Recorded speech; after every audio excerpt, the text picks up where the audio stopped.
Le prochain candidat nous vient de l'université du 3e étage de son immeuble gauche, dont il est le président, le doyen, l'intendant, le seul étudiant et le principal mécène.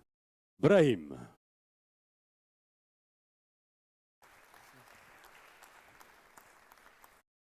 Alors Brahim, on est prêt? Non. Prêt. Prêt? Prêt. 3, 2, 1, c'est à vous. Salam alaikum, Rabat. Je m'appelle Michel Legrand, je suis pharmacien. Alors le métier de pharmacien, un métier souvent dénigré, ouais, notamment par les médecins. Ouais, ils nous aiment pas beaucoup. Ouais, c'est vrai. Mais vous avez vu comment ils écrivent sur leurs ordonnances? C'est absolument illisible. Et pourquoi ils font ça?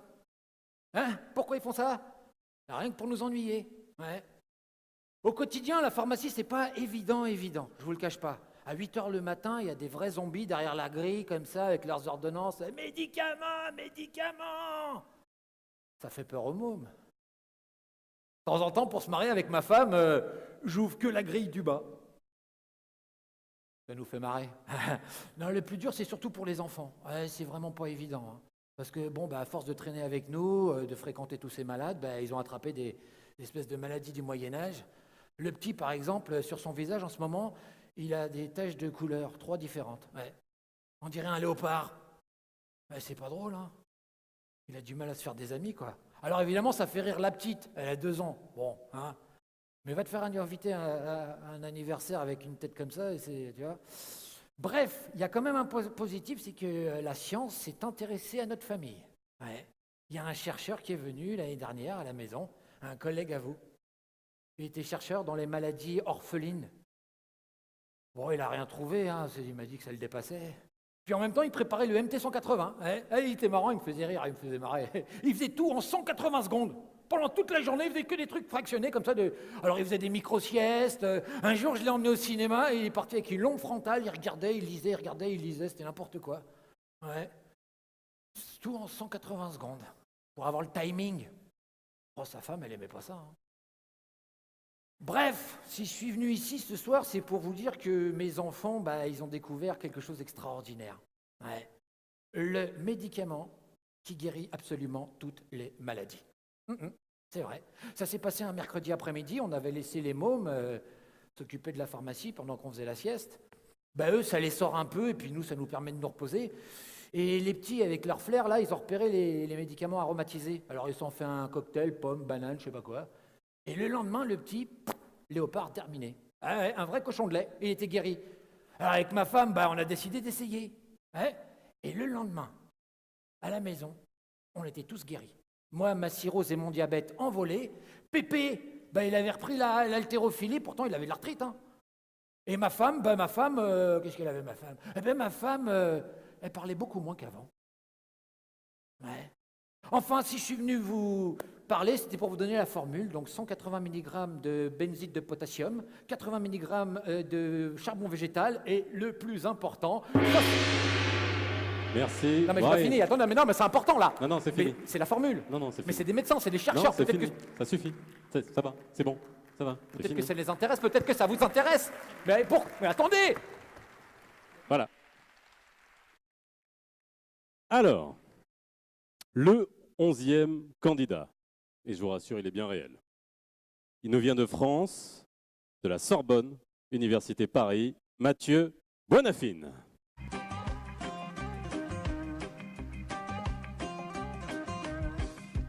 Mathieu, vous me dites quand vous êtes prêt.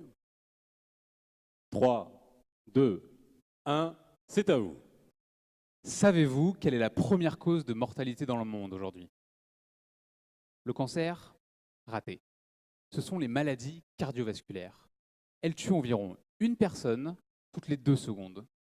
C'est pour ça que dans mon laboratoire, on mène l'enquête pour lutter contre ce fléau. Et notre suspect principal, c'est une molécule qui porte le nom barbare de récepteur minéralocorticoïde. Appelons le récepteur M. Ce récepteur mène une double vie. Dans l'une de ses vies, c'est un citoyen modèle. On le trouve dans notre rein et il joue un rôle important dans la bonne régulation de notre pression artérielle. Mais ne vous y trompez pas. Dans son autre vie, c'est un parfait criminel, un peu à la Dr Jekyll and Mr Hyde, si vous voyez ce que je veux dire.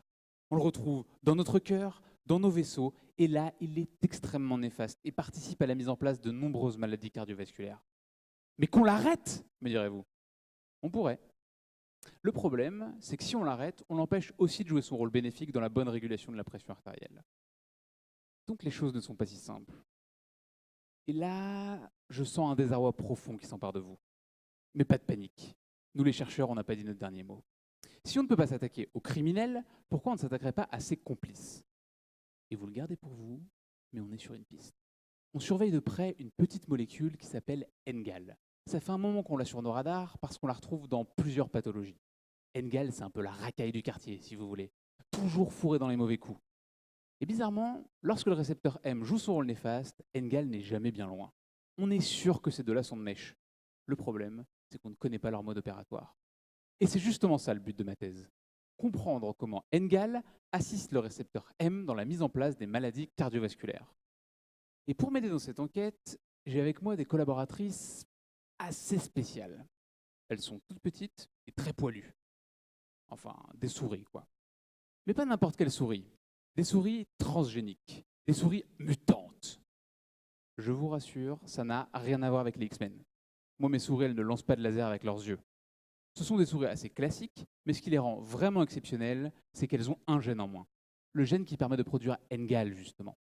Ce qui veut dire que ces souris n'ont NGAL nulle part dans leur organisme, pas dans la moindre de leurs cellules. Et donc, chez ces souris, NGAL, le récepteur M se retrouve privé de son complice. Et ce qui m'intéresse, moi, c'est de savoir si ça l'empêche de nuire. J'étudie donc minutieusement la santé cardiovasculaire de ces souris. J'examine l'état de leur cœur, je prends leur tension, avec un petit brassard qu'on place sur leur queue. Tout ça pour savoir si ces souris qui n'ont plus NGAL sont protégées contre les effets néfastes du récepteur M.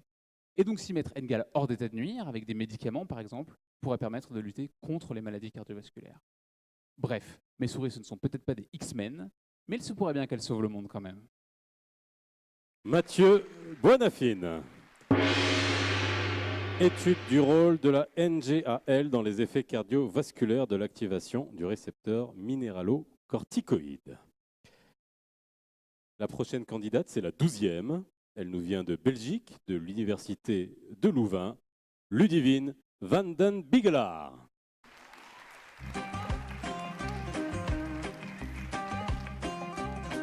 Ludivine, êtes-vous prête?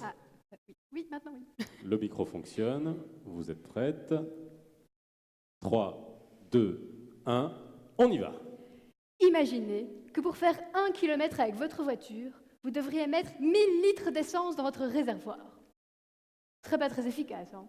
Ça coûterait super cher et ça générerait une pollution incroyable.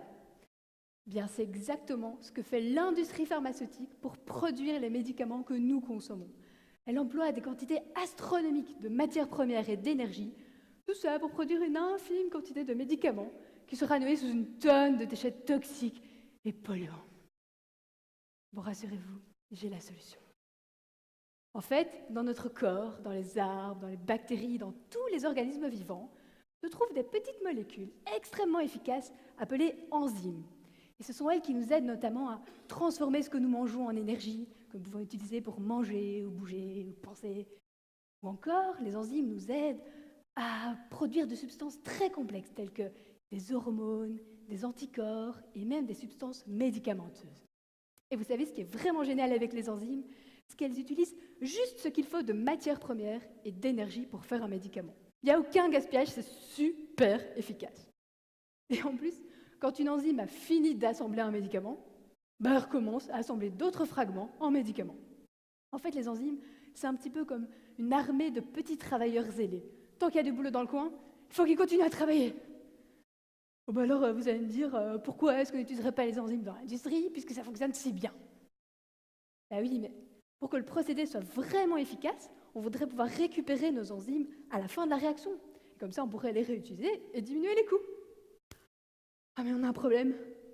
C'est que les enzymes, elles sont tellement petites qu'il est impossible de les récupérer en filtrant. Elles passent systématiquement à travers les mailles des filets, des filtres, des passoires. C'est là que j'interviens. Je colle les enzymes sur des blocs, des sortes de gros cailloux qui pourront être facilement récupérés à la fin de la réaction. Et comme ça, si on arrose l'ensemble avec les fragments du médicament, les enzymes collées au bloc pourront quand même les attraper, les transformer en médicaments et les relâcher. Et ainsi de suite.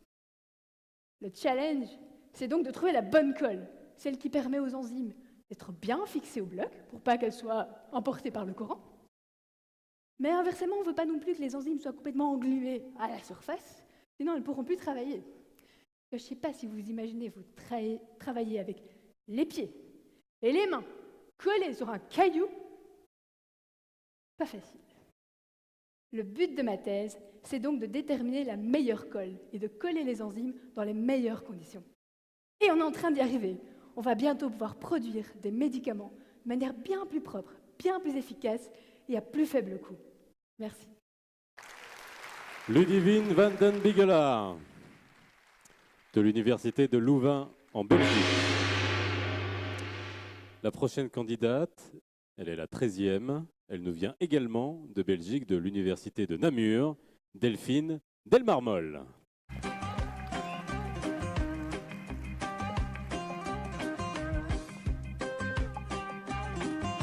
Delphine, vous êtes prête?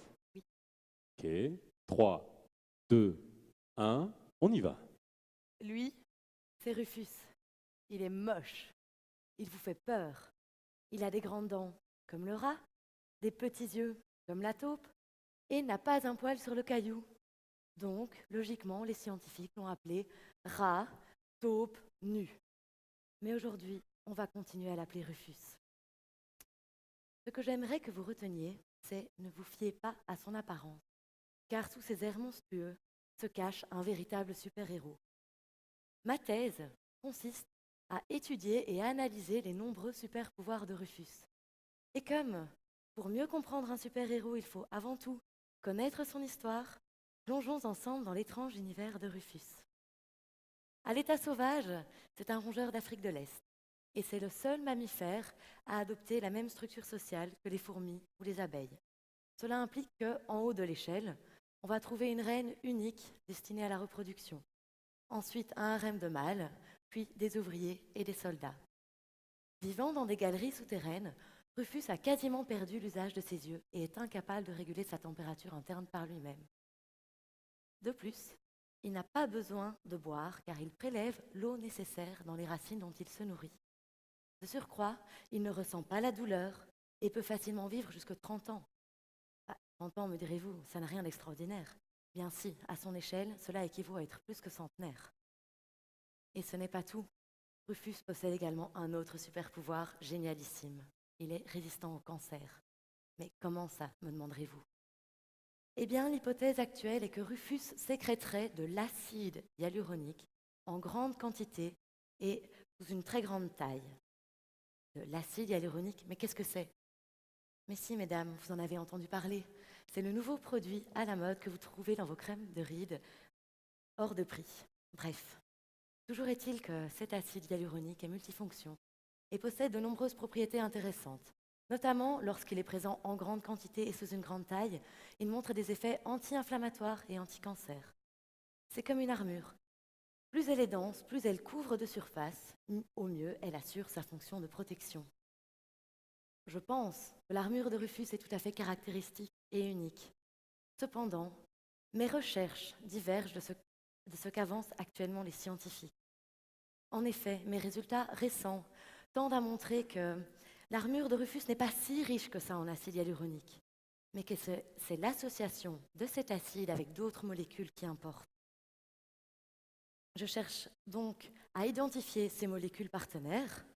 Je veux comprendre quel est le meilleur alliage utilisé pour construire cette armure afin de la transférer à l'homme et nous transformer en super-héros. Merci. Delphine Delmarmol de l'Université de Namur en Belgique sur la thèse exploration du métabolisme de l'hyaluronan chez le ratopnu et chez des souris déficientes en hyaluronidase. 14e candidat. Elle nous vient du Sénégal, de l'Université Cheikh Anta Diop de Dakar, Mboui Khady Diagne.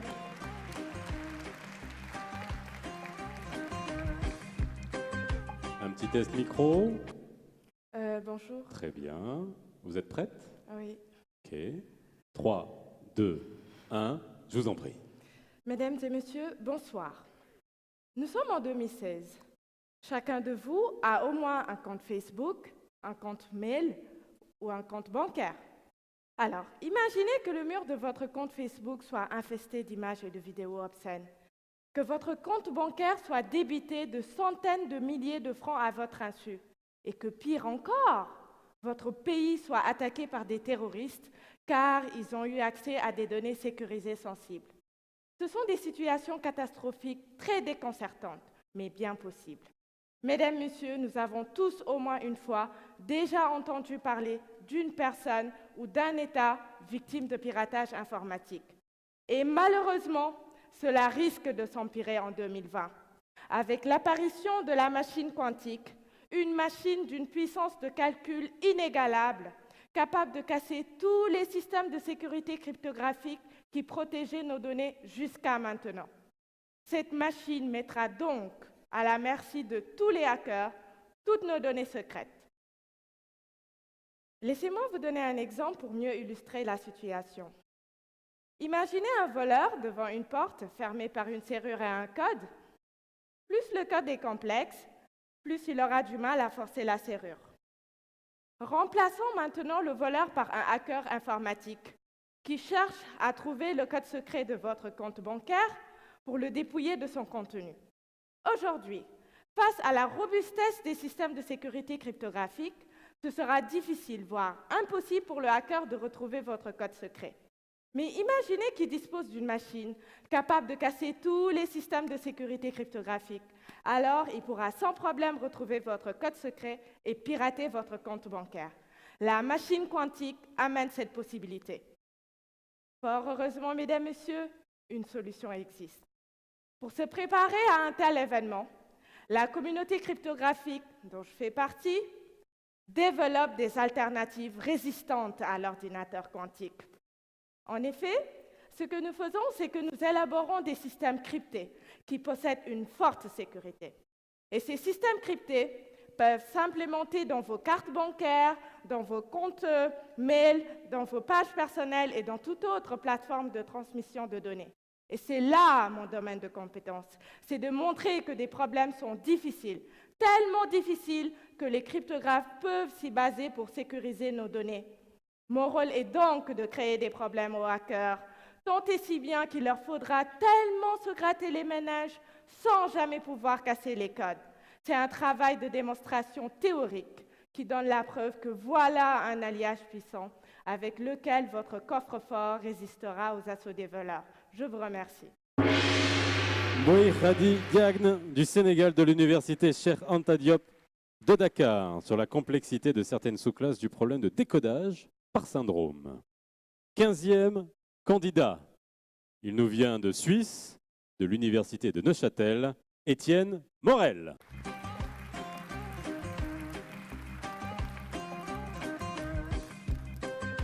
Étienne, vous n'avez qu'à me dire quand est-ce que vous êtes prêt. Je suis prêt. 3, 2, 1, allons-y. Les jeunes ne savent plus écrire. Eh bien, c'est faux. Imaginez, on n'a probablement jamais écrit autant qu'aujourd'hui. Chaque année, plus de 2 milliards de messages de type SMS sont envoyés en Suisse uniquement, là d'où je viens. Et c'est sans compter tous les messages WhatsApp que l'on s'échange. Oui, mais encore faudrait-il qu'ils fussent bien écrits, ces messages. Évitons les préjugés et décrivons les pratiques telles qu'elles sont.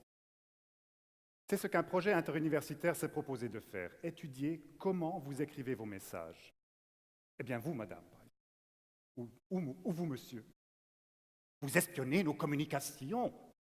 mais non, voyons, ce sont les utilisateurs eux-mêmes qui nous ont fait don de leurs messages afin que nous puissions les étudier. Dans le cadre de ma thèse, je me suis plus particulièrement intéressé à la tendance qu'avaient certains parmi vous à agrémenter leurs messages de petits morceaux d'autres langues, de l'anglais, de l'allemand, de l'italien et même du suisse-allemand. Hi baby, ciao cara, Oi, schatzale. anyway. J'ai systématiquement analysé les pratiques plurilingues dans plus de 8000 messages. Et ce que j'ai trouvé, eh bien, c'est que certains parmi vous sont de sacrés bricoleurs linguistiques. Pourquoi dit bricoleur? Eh bien, le bricoleur, c'est d'abord un débrouillard qui se sert des éléments qu'il a sous la main pour faire ce qu'il a envie de faire, là, sur le moment. Il s'oppose au plurilingue architecte qui manipule avec aisance différentes langues en construisant des phrases complexes. Le bricoleur, lui, utilise ça et là des petits morceaux d'autres langues. Seuls 2% des mots sont concernés, pas de quoi mettre en danger la beauté et l'intégrité de notre langue. Et d'ailleurs, ce n'est pas parce qu'on fait du bricolage que tout ce qu'on fait est sans raffinement. Les bricoleurs parviennent à atteindre des résultats parfois surprenants, pour ne pas dire brillants. Ils utilisent par exemple la graphie d'une langue pour en transcrire une autre, le double O de l'anglais pour le OU français, bisous. Ils utilisent des symboles compréhensibles par tous. N8 devient nuit, night ou nacht en allemand. Ils imitent par la graphie des accents régionaux, des accents exotiques. Bonjour, adieu, profite bien du Sud. Mais qui sont donc ces bricoleurs? Eh bien, ils sont plutôt jeunes et de façon intéressante, ils indiquent ne pas utiliser différentes langues dans leur pratique quotidienne. Un plurilinguisme de non-plurilingue, donc.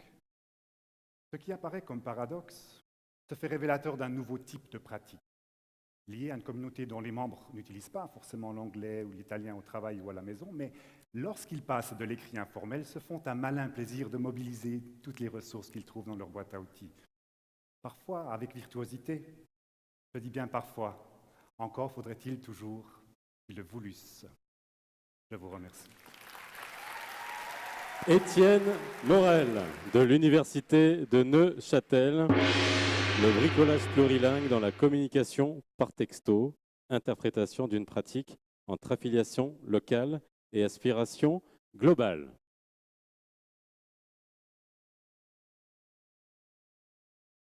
Eh, oh, psst. On est à 15 candidats, il m'en reste 5, c'est peut-être pas le moment là. Pas fini? Non, c'est pas fini. Ah, parce qu'il y a le spectacle demain, la ballet de Carmen. Non, non, mais c'est maintenant là, il nous en reste 5. Ah, je suis désolé, pardon, monsieur, dame, désolé. Pardon. Non, mais, voilà, non, mais attends, on a 30 secondes là, de battement. Tu fais faire un truc, t'as fait du théâtre, non? La dernière fois que j'ai fait du théâtre, c'était en CE2. C'est un moment, oui. Ouais, c'était la Mais diction. tu sais, tu nous fais un truc, t'as 30 secondes. Non, Passe non, en mais 4 heures, attends, t'as 30. non, mais Non, t'as 30 secondes. Non, mais T'as 30 secondes, j'ai c'est comme juste ça, fait tu fais un comme ça. chasseur Non, non, t'as sachant fait du chasser théâtre, son- tu le fais. Moi, j'ai juste fait un chasseur sachant chasser sans son chien et je savais pas le faire en plus. 30 secondes à partir de quand? Ah bah non. Ok. Un chercheur sachant chercher sans son chien n'est pas un chasseur. C'est bon? Je peux y aller? Je pense que c'est mieux. Ah, merci, merci. Oh là là, j'ai fait une gaffe, j'ai fait une gaffe. Alors, il nous reste 5 candidats.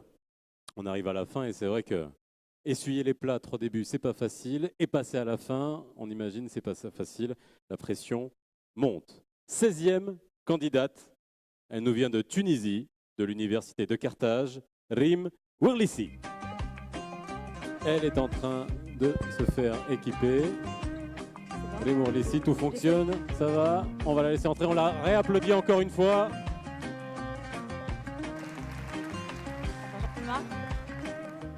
Rim, on coupe la musique.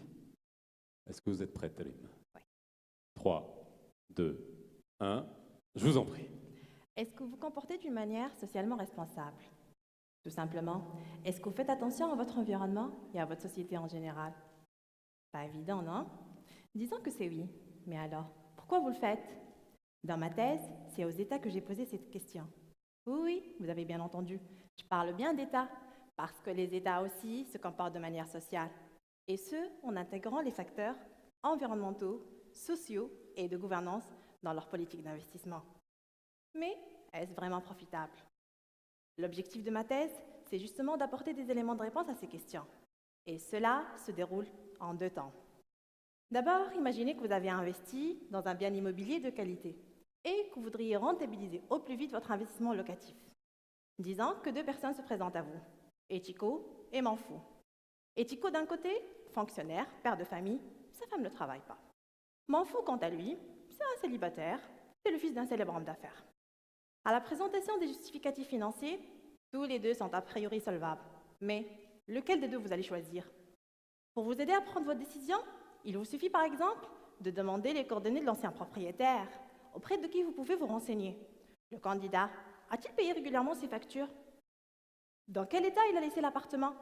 Et sur la base de ces informations, vous êtes en mesure de trancher, n'est-ce pas? Eh bien, c'est par là que je commence moi aussi. Mon travail consiste notamment à développer des méthodes économétriques qui me permettent d'extraire les informations cachées et les informations extra-financières qui constituent mes données.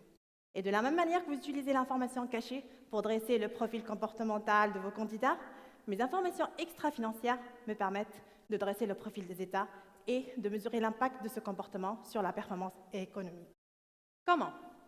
Imaginez maintenant que vous êtes en mesure de prendre une décision, mais que vous voudriez à l'avance calculer l'espérance de vos gains futurs. Pas de problème. Si vous êtes un bon investisseur, vous allez penser à intégrer les profils de vos candidats dans vos calculs. Mieux encore, vous allez utiliser ces profils dans votre évaluation de vos rendements futurs ou encore de l'état de votre appartement ou même votre image de marque en tant que propriétaire. Eh bien, c'est la même technique que j'utilise. J'intègre le profil des États dans la fonction d'évaluation de la croissance économique et je montre que les États qui se comportent de manière sociale sont en de meilleure croissance économique. Apporter aujourd'hui les preuves de la profitabilité des comportements sociaux est un enjeu fort, justement pour que les États soient non pas un double choix, un choix éthique et un choix non éthique, mais plutôt pour prendre la décision sage. Quant à vous, gardez votre comportement social. Merci. Rim Worlissi de l'Université de Carthage sur les comportements socialement responsables.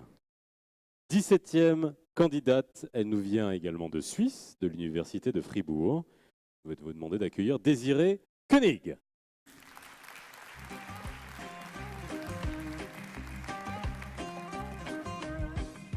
Désirée. Bonjour.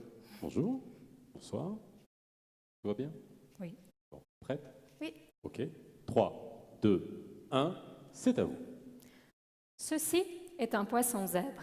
Et ce soir, je vais tenter de vous convaincre d'en faire votre poisson préféré. Lorsque j'avais 15 ans, j'ai travaillé dans une usine de chocolat.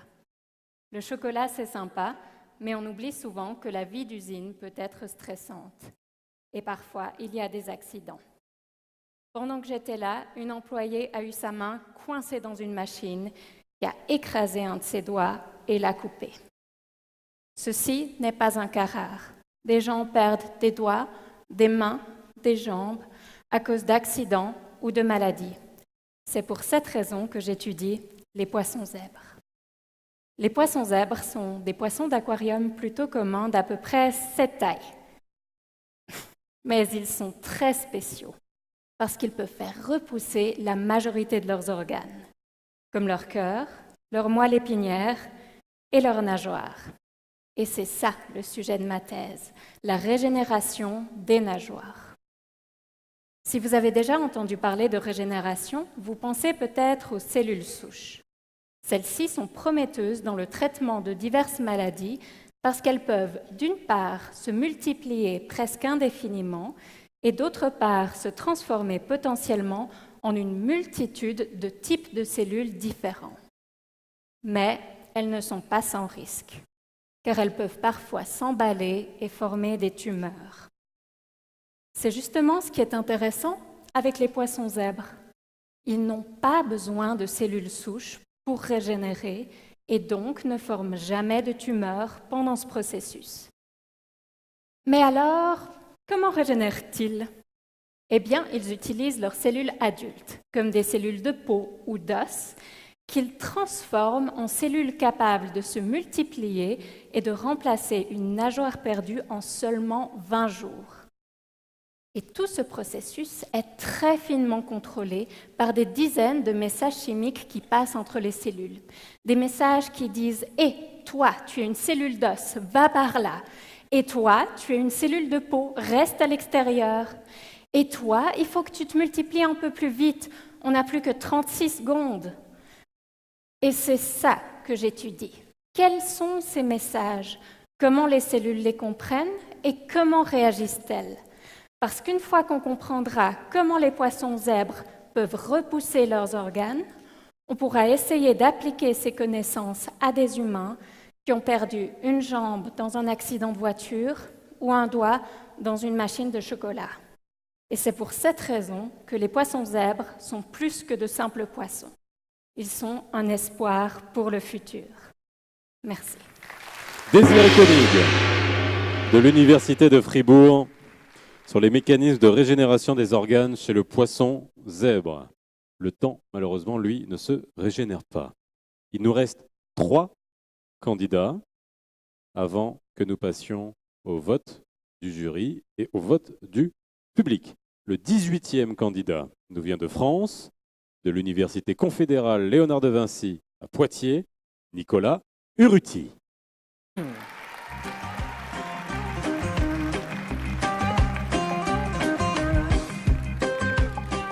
Nicolas, vous me dites quand vous êtes prêt. Je suis prêt. 3, 2, 1, on y va. Le stress, une émotion paradoxale, n'est-ce pas? Car si à petite dose, il peut nous stimuler, il peut aussi inversement nous faire perdre nos moyens. Et ce stress, tout le monde le connaît, n'est-ce pas? Vous, moi, et même un épi de blé. Et le stress chez le blé peut avoir des conséquences très négatives. Cette année, par exemple, au Maroc, c'est moins 70% de rendement du fait du stress hydrique. En France, c'est moins 30% du fait d'un excès d'eau et de maladies. Et cela a évidemment des conséquences économiques, d'abord pour les agriculteurs, mais aussi en termes de sécurité alimentaire mondiale. Face à ces stress, les agriculteurs peuvent en partie se protéger, notamment en utilisant des produits phytopharmaceutiques ou encore pesticides, qui aident les plantes à être protégées face aux maladies, mais ce sont, comme vous le savez, des produits aujourd'hui très critiqués, notamment du fait de la pollution qu'ils engendrent et des risques pour notre santé. Alors comment faire? Comment faire pour produire plus de blé et nourrir une population qui augmente, avec moins de pesticides, moins d'eau, moins de terre, le tout dans un contexte de réchauffement climatique? Alors dit comme ça, j'avoue que ça peut faire un petit peu peur, mais rassurez-vous, car face à ce défi, de nombreux acteurs se mobilisent, y compris des doctorants. Moi, dans ma thèse, je me suis inspiré d'une discipline qui, plus que n'importe quelle autre, s'est justement intéressée à la question du stress, la psychanalyse. Et j'ai proposé à plus de 3000 parcelles de blé réparties en France de suivre une véritable thérapie de groupe en 3 séances. Première séance, le diagnostic. Alors comme tout bon disciple de Freud, j'ai commencé par installer ces parcelles de blé sur un divan. Puis, j'ai écouté leur ressenti vis-à-vis du stress. Manque d'eau, manque de lumière, manque de chaleur, trop de pucerons, trop de champignons, pop, pop. Il a fallu que je remette de l'ordre là-dedans. Deuxième séance, l'enquête. J'ai étudié minutieusement les pratiques des agriculteurs afin d'identifier leur niveau de dépendance aux pesticides. Qu'en traitent-ils, où et pourquoi? Et enfin, troisième séance, le bilan. J'ai croisé à la fois les stress, les pratiques des agriculteurs et leurs performances. Et j'ai pu montrer plusieurs choses. Tout d'abord, c'est qu'il existe des marges de progrès pour réduire l'utilisation des pesticides. Ensuite, il existe des systèmes plus robustes que d'autres, c'est-à-dire capables de maintenir de bons rendements malgré l'apparition de stress. Et enfin, j'ai pu identifier des leviers qui permettront aux agriculteurs de mieux s'adapter face au changement climatique, notamment en jouant sur la diversité et sur la flexibilité des pratiques. Voilà résumé, avec ces 3 séances, des bonnes nouvelles pour les agriculteurs. Mais je pense aussi que ce sont des bonnes nouvelles pour nous, les doctorants, car ils montrent que l'on peut apprendre à mieux gérer notre stress pour avoir de meilleurs résultats. Et pour cela, il faut que l'on apprenne à ne garder que le côté positif du stress, celui qui nous fait avancer et innover. Et dans ces conditions seulement, on peut dire « vive le stress ». Merci. Nicolas Urruti, c'était notre 18e candidat de l'Université confédérale Léonard de Vinci de Poitiers sur l'impact de la réduction des pesticides sur le rendement du blé en France. Il ne nous en reste plus que 2. La 19e candidate, je vais vous demander de l'applaudir bien fort, elle nous vient de l'Université Sidi Mohamed Ben Abdallah de Fès, Shaima Samtal.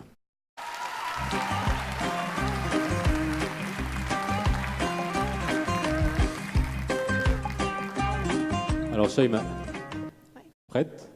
Oui, prête. 3, 2, 1, allons-y.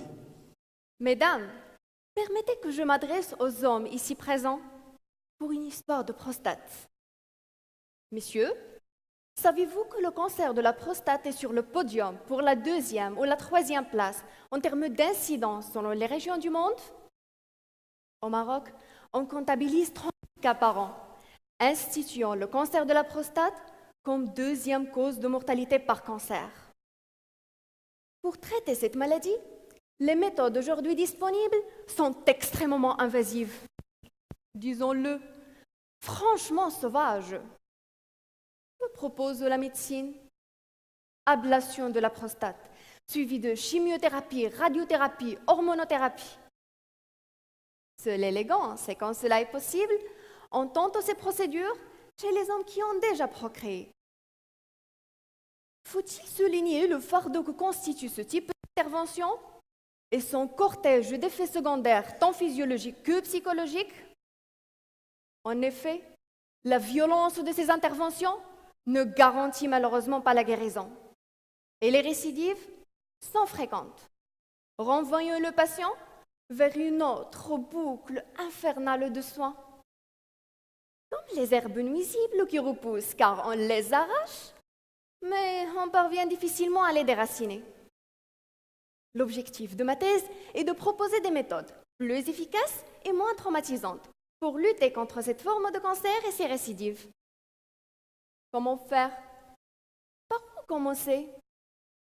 Nous savons que le cancer de la prostate a une composante génétique et une corrélation a été établie entre un type de mutation et une thérapie. C'est le fil conducteur qui a dirigé mon travail, qui consiste en l'analyse de centaines d'échantillons de tissus tumoraux fournis par des hôpitaux marocains. En d'autres mots, je traite l'ADN de ces échantillons grâce aux techniques de biologie moléculaire et je repère les mutations potentielles au sein d'un océan génomique en me servant de la puissance des outils informatiques, ce qui me permettra de cartographier les mutations génétiques corrélées au cancer de la prostate avec en vis-à-vis les thérapies adéquates. Enfin, messieurs, permettez-moi aussi de m'adresser aux femmes. Mesdames, faut-il vous rappeler que la prostate est un organe impliqué dans la fertilité masculine? C'est elle qui renforce le pouvoir fécondant des spermatozoïdes. Une bonne raison pour que vous aussi, vous soyez concernés. Croyez-moi, le cancer de la prostate est aussi une histoire de femme. Merci. Shaima Semtal de l'université Sidi Mohamed Ben Abdallah de Fès. Alors, je ne sais si c'est la difficulté ou le privilège de passer en dernier. Je vais vous demander d'accueillir notre 20e et dernier candidat. Il nous vient de Suisse, de l'université de Fribourg, Guillaume Brady.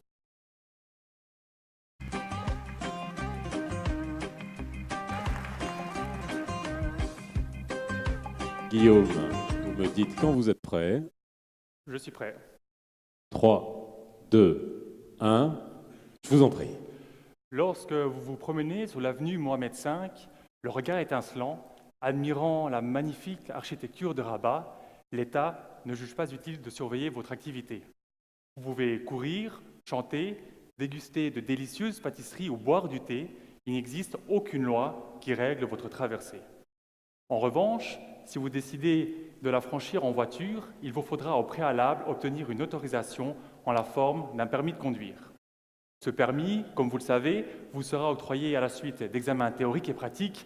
Et si par malheur vous appuyez trop fort sur le champignon, l'État n'hésitera pas à vous le retirer. Vous en conviendrez, l'État, dans ces deux situations, ne vous surveille pas de la même façon. Mais pourquoi existe-t-il une telle différence? Dans mon exemple, la raison est presque évidente. Votre promenade dominicale ne génère aucun risque, alors que la mauvaise conduite de votre bolide en cas d'accident peut avoir de graves conséquences. Grâce au permis de conduire, l'État, bienveillant, s'assure alors que vous ne confondiez pas la pédale des freins avec celle de l'accélérateur. Mais qu'en est-il alors des personnes qui exercent une activité dans le monde de la finance? Actuellement, elles ne font l'objet d'aucun permis, d'aucune autorisation, alors que leur mauvaise conduite peut également tous nous mener en bateau. Pensez-vous que leur activité doit rester associée à celle du piéton, libre de toute autorisation, ou au contraire à celle d'un conducteur soumise à des exigences particulières? Vous avez un doute? C'est là que j'interviens. L'objectif de ma thèse est de créer en quelque sorte un permis de conduire une banque pour les personnes qui la dirigent.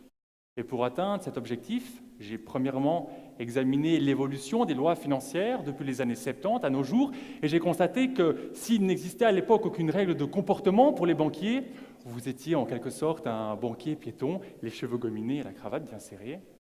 Les crises économiques et les lois qui les ont suivies ont peu à peu réglementé leur comportement. Deuxièmement, j'ai comparé le métier de banquier avec ceux de médecin et d'avocat. Ces deux professions sont particulièrement intéressantes car, pour exercer leur activité, l'État leur octroie une autorisation qui atteste d'une formation suffisante et d'une bonne moralité. Ainsi, l'État s'assure, à l'instar du conducteur, que votre médecin sache distinguer votre jambe gauche de votre jambe droite s'il doit vous opérer, ou pire, que votre avocat ne tente pas de vous mettre en prison alors que vous l'avez engagé pour vous en sortir. En me basant sur la réglementation de ces deux professions, je propose dans ma thèse de soumettre les banquiers à un système de surveillance équivalent. Ainsi, la prochaine fois que vous irez voir votre avocat, votre médecin ou votre banquier, que ce soit en voiture ou à pied, vous vous y sentirez en toute sécurité. Merci. Merci beaucoup Guillaume Brady de l'Université de Fribourg. Alors, vous les avez vus tous défiler, mesdames et messieurs du jury. Avant que je laisse le jury se retirer pour aller délibérer, je vais juste vous demander à l'applaudimètre de me montrer votre impression globale sur les 20 candidats. Donc à vous de les applaudir, on va voir comment vous avez ressenti les choses.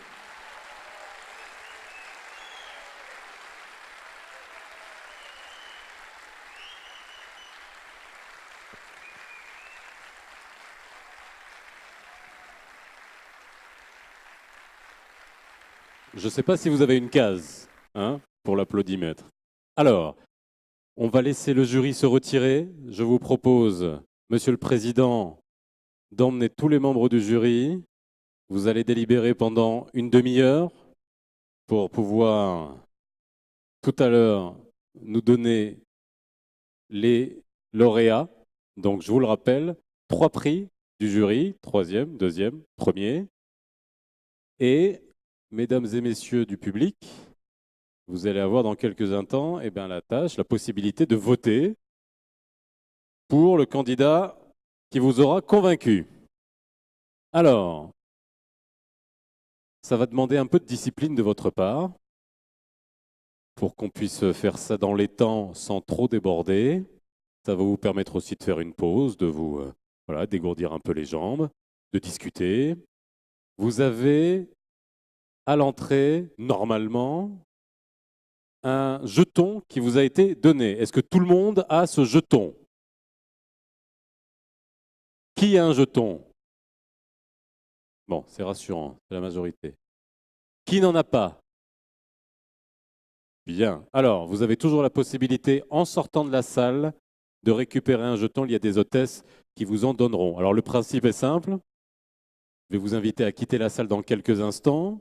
Vous allez trouver des cylindres, 20 cylindres, qui sont des urnes, avec la photo, le nom et le numéro de passage correspondant à chacun des candidats. Il vous suffit de mettre le jeton dans l'urne du candidat qui vous aura convaincu. Alors, il est 21h23. L'idéal, c'est que vous fassiez ça en une vingtaine de minutes, grand maximum, pour que nous nous retrouvions ici à 21h45. J'aimerais voir la salle remplie à 21h45 maximum. On vous enverra bien sûr des gens vous inviter à re-rentrer dans la salle.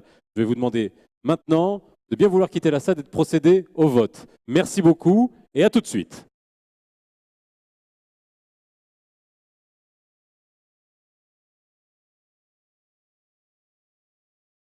On applaudit les jurys, on applaudit les comités d'organisation. Moi, j'aimerais applaudir le public de ce soir. Vous avez été formidables, sincèrement. Alors, on arrive à la fin de cette compétition. C'est le moment que vous attendez tous, bien évidemment. Je le rappelle, 3 prix décernés par le jury. On va commencer par le 3e, puis le second, puis le premier. Et on découvrira le prix du public, la personne que vous aurez choisi, vous tous, dans la salle. Alors, je vais appeler monsieur le président du jury, monsieur Rachid Yazami. Je vais lui demander de me rejoindre pour me donner déjà, écoutez, ses premières impressions par rapport au niveau de la compétition.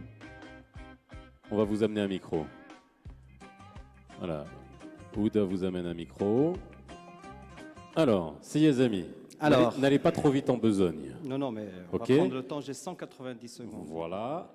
Alors pour l'instant, vous nous dites juste comment était le niveau de la compétition par rapport peut-être aux éditions précédentes ou tout simplement aujourd'hui dans l'absolu. Eh bien, à l'unanimité, le jury a trouvé que le niveau de ma thèse 2016, pardon, ma thèse en 180 secondes, Vous en avez rajouté 10, c'est pas grave. au Maroc, le niveau a été excellent, vraiment, très très haut niveau. Je pense que tout le monde est d'accord. Je voudrais vraiment féliciter tous les candidats. Ils ont fait un travail formidable de vulgarisation de la science et de la passion qu'ils ont pour leur travail. Et donc, franchement, ça n'a pas été très, très, très facile.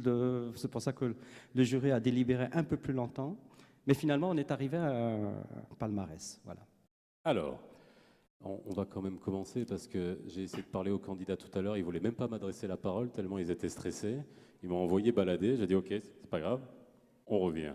Alors, on va commencer par le troisième prix, monsieur Yazami, le troisième prix du jury. Attendez.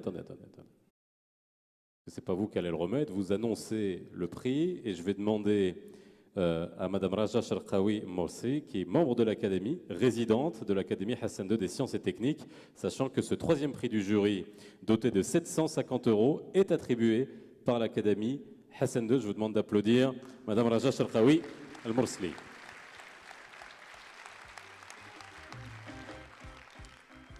Madame Sharqawi, merci d'être avec nous. Alors, je vais me mettre à votre gauche, venez à côté de Yazami. Et maintenant, Yazami, le troisième prix du jury de cette édition 2016 de ma thèse en 180 secondes. Donc, le troisième prix a été attribué à monsieur Nicolas Uriti, candidat numéro 18 de l'Université confédérale Léonard Vinci, Poitiers, Nicolas Uriti, vous pouvez l'applaudir bien fort, qui va se voir remettre ce troisième prix du jury, qui consiste en un chèque de 750 €, qui est en train d'être édité derrière, dans les coulisses, et qu'on va nous amener dans quelques instants. Alors si vous devez faire 180 secondes, moi, il peut m'arriver de devoir faire beaucoup plus en ne disant rien. Voilà, je pense qu'on devrait faire une compétition de 60 minutes pour ne rien dire. Ça serait pas mal. Voilà. Est-ce qu'on peut avoir le prix, troisième prix du jury? Alors vous savez ce qu'ils sont en train de faire en fait? Ils sont en train d'écrire votre nom.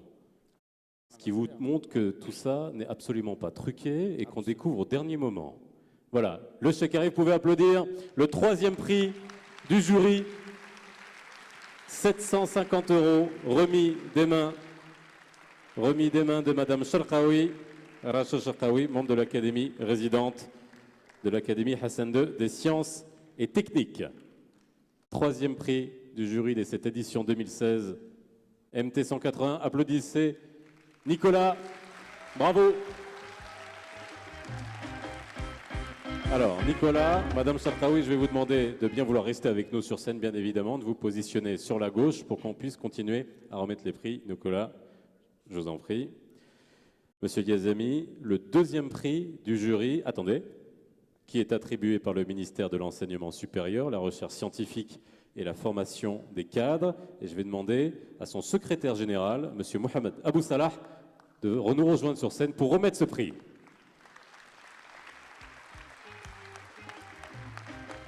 Alors, monsieur Yazami, c'est pour qu'on gagne du temps et qu'ils écrivent le nom sur le chèque. Pas de problème.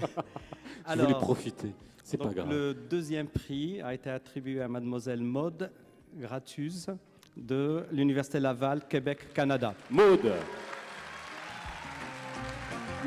qui nous vient du Québec. Deuxième prix du jury. Alors, c'est un prix de 1 000 € qui est attribué, je vous le rappelle, par le ministère de l'Enseignement supérieur, la recherche scientifique et la formation des cadres. On est en train d'écrire votre nom sur le chèque. On va vous l'amener. Ça va? Tout va bien? Ben oui, forcément, tout va bien. Ouais. Deuxième? Oui, c'est très bien. C'est parfait. Bon, vous pouvez pas m'aider, vous, 180 secondes? Je sais pas, le temps que ça arrive. Vous voulez pas? D'accord, personne ne veut parler, c'est bizarre. Ils ont tous parlé pendant 180 secondes fois 20, ça nous a fait 1 heure tout rond, sauf qu'on a rajouté bien sûr Brahim, notre doctorant en rien, qui nous a meublé tout ça. Vous pouvez l'applaudir Brahim quand même, hein, parce que faire du rien aussi, c'est difficile. Deuxième prix du jury, on peut l'avoir? C'est possible? S'il vous plaît. Voilà. Vous pouvez faire un « ou hein, si vous voulez, hein, pour les appeler, hein, et pour appeler le chèque. Ça me rendrait service. Le chèque, le chèque. Le chèque. Ah! Et on l'applaudit. Deuxième prix du jury. 1 000 €.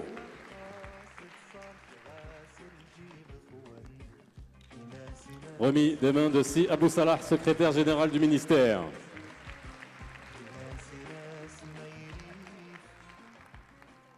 Alors, si les amis, on va passer au premier.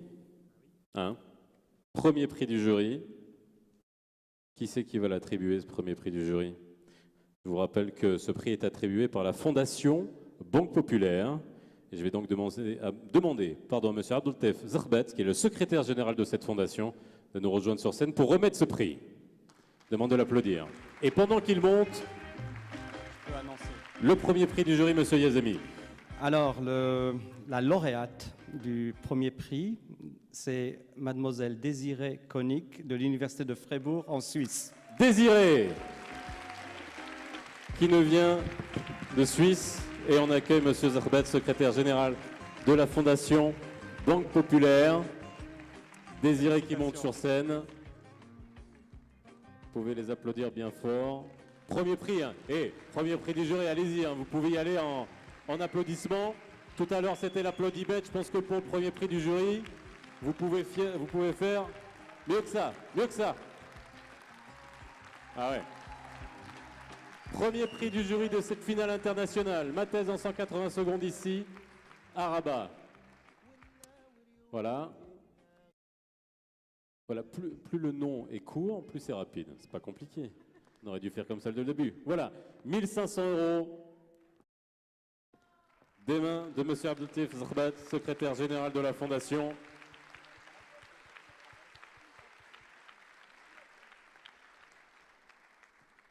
Alors, je vais vous demander de rejoindre les 2 autres gagnants. Premier, deuxième, troisième prix. Alors là, Monsieur Yazemi, c'est pas vous qui allez annoncer le prix du public. Vous avez une petite idée du prix du public ou pas? Ah ouais? C'est quoi? Ah bon? Vous êtes sûr? Bon. Alors, pour remettre ce prix, je vais déjà appeler, et c'est normal, M. Saïd Hamzazi, président de l'université Mohamed V de Rabat, et M. Ahmed Hammouch, responsable du département scientifique du CNRST, le Centre national pour la recherche scientifique et technique. Et donc, vous savez quoi? Je vais vous laisser dire le nom du candidat qui a gagné. Candidate? Ah ouais, c'est pas mal, on avance. Sheima Simtal.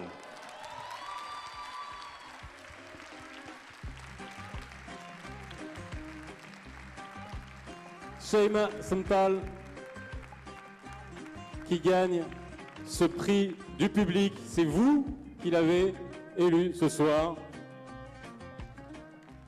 Un prix de 1 000 € attribué par l'Université Mohamed V de Rabat et le CNRST ce soir.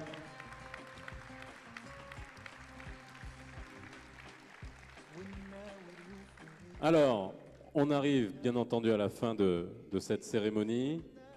Je vais juste donner la parole rapidement à M. Hamzazi pour qu'on clôture et à M. Hamouche, bien évidemment. Je vous en prie. Merci d'abord, cher Faisal, pour cette belle animation. Je voudrais tout d'abord féliciter les gagnants, mais surtout tous les candidats pour cette belle prestation, pour avoir donné envie, pour avoir montré et donné le meilleur d'eux-mêmes. Je voudrais également remercier le jury pour ce travail remarquable. Pas évident de départager entre des talents aussi remarquables. Et bien sûr, mes remerciements vont à ce public, ce beau public qui est resté ici jusqu'à ces heures d'Adiv. Merci. Merci beaucoup, M. Hamzazi. Monsieur Ahmed Hamouche. Je voudrais également, si vous le permettez, Faisal, parce qu'on a vu tous les organisateurs sur scène, mais je n'ai pas vu Aziz ni Oumnia. Et donc, je voudrais appeler Aziz et Oumnia de se joindre à nous. Selma, Raja, bon, Raja est déjà là. Et puis, je voudrais remercier, tout à l'heure, j'ai oublié de remercier une personne qui a fait un travail remarquable, Rafia. Elle est où, Rafia? Rafia, elle est là. Elle lève la main, elle est là. Voilà. Voilà. Alors, venez. Alors, on va donner la parole à M. Hamouche. Et vous avez raison. Merci. Allez-y, je vous en prie. Merci à toutes les personnes présentes. Merci aux membres du jury. Merci à tous les participants de près ou de loin qui ont fait en sorte pour que cette soirée soit réussie. C'est la science qui gagne et c'est de l'excellence qui gagne. Et donc, nous pouvons être heureux. Et merci à vous tous. Je tiens à signaler une chose, c'est que dans la bourse d'excellence, on a 2/3 de femmes. Et ici, vous pouvez faire le compte des gagnants et des gagnantes. Et vous allez tout de suite voir que ce sont les demoiselles encore qui gagnent. Merci, M. Hamouche. Alors, je peux accaparer la parole, Faisal. Je vous en prie. Désolé. J'appelle également Soufiane, il est là. Fatima Zinoun, je ne la vois pas. Elle a fait un remarquable travail de communication. Hein, elle est où? Et Myriam Boudkhil aussi. Allez-y, applaudissez-les. Et bien sûr, si cette soirée s'est passée dans ce beau lieu de la culture, c'est grâce à notre ami Ben Hussein. Ben Hussein, monsieur le directeur, vous êtes où? Du théâtre Mohamed V. Est-ce qu'il est là? Alors, ma chère collègue Lina, pour avoir fait également un travail remarquable, veuillez vous joindre à nous. Et voilà. On va pas s'arrêter là, on va demander au jury, parce qu'on va faire une photo de famille, hein, bien évidemment. Et les membres du jury, si vous voulez bien. On va demander aux membres du jury de venir sur scène et à tous les candidats de nous rejoindre sur scène. Allez, venez. Venez, on va essayer d'organiser tout ça. Comité d'organisation, candidats, jury, pour qu'on immortalise quand même ce moment avec toutes les personnes qui nous ont permis d'avoir et de vivre ce moment ce soir. Tous les candidats, les 20 qui ont participé, qui sont donnés à fond pour ce soir. Alors, applaudissez-les bien fort. On va essayer de se serrer un peu, ça va être difficile juste pour que tout le monde soit dans la photo. Allez-y, serrez-vous un peu, c'est pas grave. Applaudissez-les, ça va leur donner du baume au cœur. Les candidats devant. Et les chefs de délégation, bien évidemment, quand je dis candidats. Allez-y devant. Où sont les chefs de délégation? Venez. Je vais demander également aux chefs de délégation. Voilà, faites deux rangs. Monsieur Rachid Agadou, le chef département des affaires administratives du CNRST, qui a fait un travail remarquable également, veuillez joindre à nous. Merci.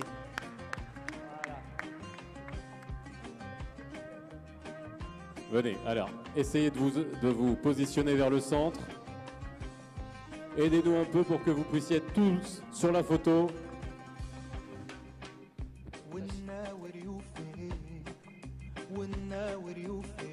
Allez-y, venez. Allez, hop, hop. On y va. Hop. Et la photo finale. Allez, la dernière salve d'applaudissements pour ce soir. C'était la 3e finale internationale de ma thèse en 180 secondes. On se donne rendez-vous l'année prochaine. Merci à tous. À l'année prochaine.